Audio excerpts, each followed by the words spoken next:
Hello everyone, আসসালামু আলাইকুম। আশা করি সবাই ভালো আছেন এবং সেই সাথে আজকের ভিডিওটি আপনারা দেখছেন। যারা কিনা বিভিন্ন ধরনের ফানি ভিডিও বাদ দিয়ে আপনারা কোর্স রিলেটেড কোনো ভিডিওতে ক্লিক করেছেন, আশা করি আপনারা অন্যান্য সবার থেকে এক ধাপ এগিয়ে আছেন। আমাদের কোর্সের নাম হচ্ছে কম্পিউটার অফিস অ্যাপ্লিকেশন। আপনারা যারা আমাকে ফলো করেন তারা অবশ্যই আমার চ্যানেলে দেখে থাকবেন। আমার চ্যানেলে একটি প্লেলিস্ট রয়েছে, দেখতে পাচ্ছেন। এখানে computer office application course A to Z, এখানে 37টার মতো ভিডিও রয়েছে এবং এই 37টা ভিডিওর ভিতরেই এই কোর্সটি সম্পাদন করা হয়েছে। আপনাদের মনে প্রশ্ন থাকতে পারে, কেন আবার নতুন করে আমি কম্পিউটার অফিস অ্যাপ্লিকেশন কোর্সটি আপনাদের জন্য নিয়ে আসলাম। আসলে যুগের সাথে তাল মিলাতে গেলে অবশ্যই আপনাকে আপডেট হতে হবে। আমরা যখন এই কোর্সটি শুরু করেছিলাম, এখানে মাইক্রোসফট অফিস যে ভার্সনটি ইউজ করেছিলাম সেটি হচ্ছে 2007, যেটা অনেক আগের ভার্সন। এখন বর্তমান 2021 চলে। সেক্ষেত্রে আমরা বিভিন্ন অফিস আদালত, অন্যান্য প্রতিষ্ঠান, যারা যেসব প্রতিষ্ঠানে কর্মরত রয়েছেন তারা সবাই আপডেট ভার্সন ব্যবহার করেন এবং যেই ওল্ড ভার্সনগুলো রয়েছে এখানে অনেক অপশন, অনেক কিছুই মিসিং রয়েছে। আর আপডেট হওয়ার পরে এখানে অনেক কিছু অ্যাড করা হয়েছে এবং অপশন একটু এদিক সেদিক করা হয়েছে। এই জন্য মূলত নতুন করে আবার এই কোর্সটি শুরু করা। আশা করি এই কোর্সটি করে আপনারা উপকৃত হবেন এবং সবার সাথে শেয়ার করবেন, সবাই যাতে এই কোর্সটি করে উপকৃত হতে পারে। এখন আপনাদের প্রশ্ন থাকতে পারে যে এই কোর্সটি মূলত কাদের জন্য, কারা কারা এই কোর্সটি করলে আপনারা উপকৃত হবেন।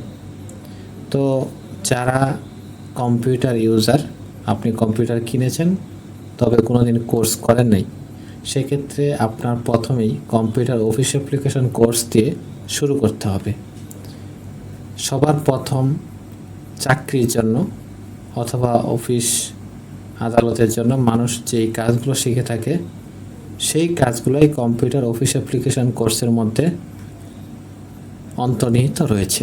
সেক্ষেত্রে আপনাকে বেসিক কোর্স হিসাবে কম্পিউটার অফিস অ্যাপ্লিকেশন কোর্সটি সম্পন্ন করতে হবে। যাই হোক, আজকের ভিডিওতে আমি আপনাদেরকে কম্পিউটার অফিস অ্যাপ্লিকেশন কোর্সের যে সিলেবাস রয়েছে সেই সিলেবাসটি সম্পর্কে আপনাদের সাথে কিছু আলোচনা করব এবং পার্ট বাই পার্ট ভিডিওতে আমরা ওইসব বিষয় ডিটেলসে দেখার চেষ্টা করব এবং প্র্যাকটিক্যালি কাজগুলো দেখব। তো প্রথমে বলেছি আমাদের যেই কোর্সের মডিউলটি সাজানো হয়েছে সেটা বাংলাদেশ কারিগরি শিক্ষা বোর্ডের যে সিলেবাস রয়েছে এবং ওই সিলেবাসে যে যে বিষয়গুলো অন্তর্ভুক্ত করা হয়েছে সেখান থেকে আমরা এগুলা গভীরভাবে অ্যানালাইসিস করে আপনাদের জন্য একটা সুন্দর সিলেবাস সাজিয়েছি। আশা করি এই সিলেবাসের ভিতরে আপনারা A to Z পাবেন ইনশাল্লাহ। তো প্রথমে বলে রাখি, এখানে আমরা মাইক্রোসফট অফিসের 2016 এই ভার্সনটি ব্যবহার করতেছি। আমরা দেখলাম যে ম্যাক্সিমাম অফিস আদালতে 2016 যে ভার্সনটি রয়েছে এটি খুব ইউজফুল হচ্ছে এবং এটি ফ্রেন্ডলি ইউজ করা যায়। সেক্ষেত্রে এই ভার্সনের মাধ্যমে আমরা যদি কাজগুলো দেখি তাহলে আমাদের যত আপডেট হোক না কেন সবগুলা ভার্সনের কাজ যত আপডেট হবে প্রায় সেমই। তো আমরা এই কোর্সটিতে মূলত মাইক্রোসফট অফিস এই সফটওয়্যার সম্পর্কে শিখব এবং এই মাইক্রোসফট অফিস সফটওয়্যারটি একটি প্যাকেজ সফটওয়্যার।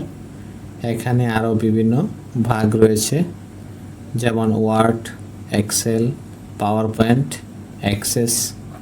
তো আমরা ধাপে ধাপে একটা একটা করে শেষ করব এবং প্র্যাকটিক্যালি কাজগুলো দেখব। তো আজকের ভিডিওর যে মূল বিষয় হচ্ছে সেটি হচ্ছে আমরা এই কোর্সের সিলেবাসে আপনাদের জন্য ঠিক কি কি বিষয় অন্তর্ভুক্ত করেছি সেইগুলো আজকে আপনাদেরকে আমি দেখাবো এবং কোর্সের যে সিলেবাসটি রয়েছে এটি ভিডিওর ডেসক্রিপশন বক্সে আপনি খেয়াল করলে এখান থেকে ডাউনলোড করে নিতে পারবেন, আপনি সেভ করে নিতে পারবেন। তো ডেসক্রিপশন বক্সে এই সিলেবাসটি দেওয়া রয়েছে। তো আমরা সিলেবাসে গেলাম, আমাদের কম্পিউটার অফিস অ্যাপ্লিকেশন কোর্সের নেম। তো এটা মূলত ছাত্রছাত্রীরা করে থাকে, যেটা আমি আগেই বললাম, যারা চাকরির জন্য করে বা যারা অফিসিয়াল কোনো কাজ শেখার জন্য করে, অথবা যারা কোনো ধরনের কোর্স করে নাই, বেসিক কোর্স দিয়ে শুরু করে। আমরা মূলত কয়েকটা মডিউলে এই কোর্সটির সিলেবাসটি তৈরি করেছি। আমরা মডিউল 1-এ যেটা দেখব, কম্পিউটার বেসিক, কম্পিউটার সংখ্যা ব্যবহার, এটার বিভিন্ন ধরনের হার্ডওয়্যার এবং সফটওয়্যার পরিচিতি, তারপরে অপারেটিং সিস্টেম কীভাবে কাজ করে, file folder copy management paste এগুলা কিভাবে করে, এবং কিবোর্ড শর্টকাট সিস্টেমটা কিভাবে, বাংলা ইংরেজি ম্যাথ এগুলা কিভাবে টাইপ করে। তো মূলত মডিউল 1-এ আমরা এগুলো দেখব। তারপর আমরা মডিউল 2-তে যেটা দেখব, আমরা অবশ্যই মাইক্রোসফট অফিস অ্যাপ্লিকেশন সফটওয়্যারটি ইউজ করব, এবং এখানে যেহেতু আমি বলেছিলাম এটি একটি প্যাকেজ সফটওয়্যার, আমরা মূলত MS ওয়ার্ড দিয়ে শুরু করব, মাইক্রোসফট ওয়ার্ড। তো মাইক্রোসফট ওয়ার্ড দিয়ে শুরু করতে হবে অবশ্যই আপনাদেরকে, যেমন ক্লাস 1 থেকে ক্লাস 2, 3 এভাবে উঠতে পারবেন। অবশ্যই মাইক্রোসফট ওয়ার্ড, তারপরে এক্সেল, তারপরে পাওয়ার পয়েন্ট, তারপরে অ্যাক্সেস, মূলত আপনার ধারাবাহিক বিষয়টা বজায় রাখতে হবে। তারপর আমরা ওয়ার্ডে শিখব ডকুমেন্ট তৈরি, save, print, text formatting, page set up, table, ছবি, হেডার, ফুটার, পেজ নাম্বার, তারপর হচ্ছে বিভিন্ন ধরনের রিপোর্ট কীভাবে তৈরি করে ওয়ার্ডের মাধ্যমে। তারপর আমরা কলামের একটু পরে দিয়ে গেলাম, তারপর এক্সেল দিয়ে শুরু করব। তারপর ওয়ার্কশিট তৈরি কীভাবে করে, সেল কীভাবে ম্যানেজমেন্ট করে, বিভিন্ন ফর্মুলা কীভাবে প্রয়োগ করা হয়, গ্রাফ, চার্ট অ্যানালাইসিস কীভাবে করা হয়, এক্সেলের মাধ্যমে খুব সহজে এগুলো করা যায়, data filter, sorting, report generation. তারপর যারা ব্যাংকে চাকরি করে সেক্ষেত্রে তাদের এক্সেলটা খুব প্রয়োজন হয়, যারা অ্যাকাউন্টস সেকশনে জব করে তাদের জন্য এক্সেল মাস্ট বি, লাগবেই। হিসাব নিকাশের ক্ষেত্রে এক্সেলটা খুবই ভালো, যেটা আপনারা 10-12 ঘন্টা বা একদিনের কাজকে খুব সহজে 10 মিনিট বা 1 ঘন্টার ভিতরে করে দিতে পারবে। তারপর আমরা শিখব MS পাওয়ার পয়েন্ট। তো MS পাওয়ার পয়েন্টে যে বিষয়গুলা, এটা মূলত স্লাইড বা প্রেজেন্টেশন তৈরি করা হয় এর মাধ্যমে। আমরা যখন কাজ করার সময় এটা বুঝতে পারবো যে পাওয়ার পয়েন্টে মূলত ওয়ার্কটা কীভাবে করে থাকে। তো পাওয়ার পয়েন্ট শেখার পর পাওয়ার পয়েন্টে আমরা বিভিন্ন slide, animation, transition, presentation, tips, slide show কীভাবে ওয়ার্ক করে সেগুলো দেখব। কীভাবে একটি ভালো স্লাইড প্রেজেন্টেশন মানুষকে দেখানো যায় বা ক্রিয়েট করা যায়। তারপর MS অ্যাক্সেসে কিছু কাজ রয়েছে, এগুলো দেখব কীভাবে ডাটাবেস তৈরি করে, কোয়েরি রিপোর্ট এগুলো তৈরি করে।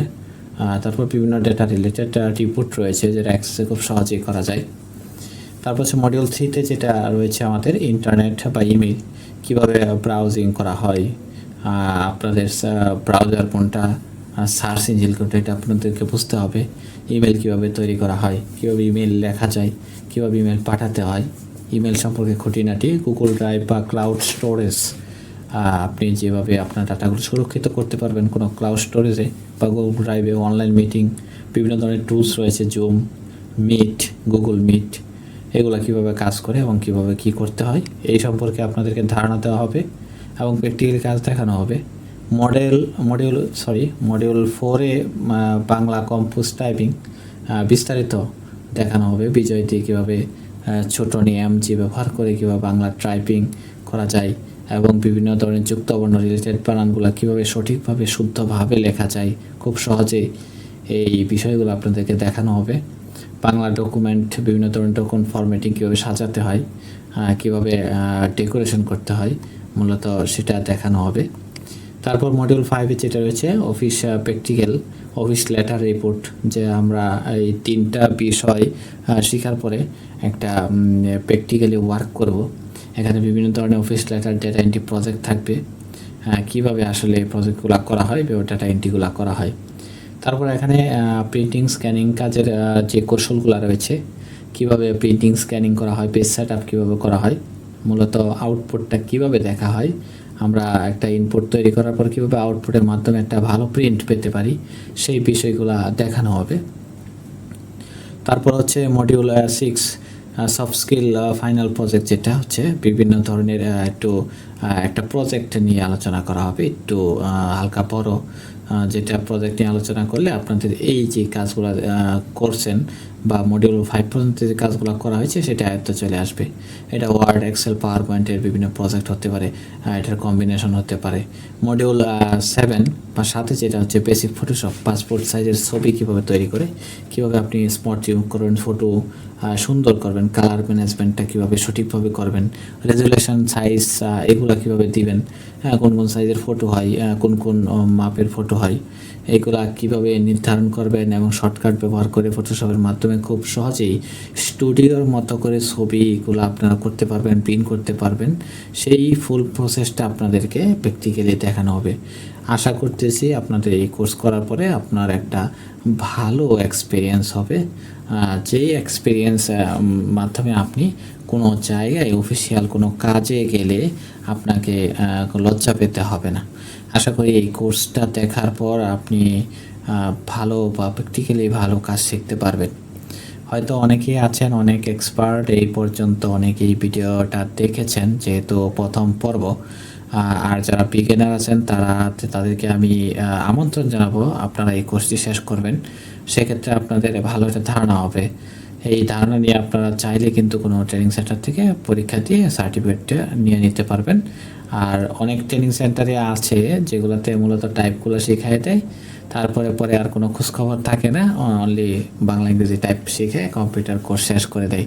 আসলে আমাদের কোর্সটি এমন না, যেই বিষয়গুলা এই কোর্সে অন্তর্ভুক্ত থাকতে হবে বাধ্যতামূলক, সেই বিষয়গুলা ইন ডিটেলসে আপনাদেরকে দেখানোর চেষ্টা করব এবং বিস্তারিত আলোচনা প্লাস প্র্যাকটিক্যালি দেখানোর চেষ্টা করব।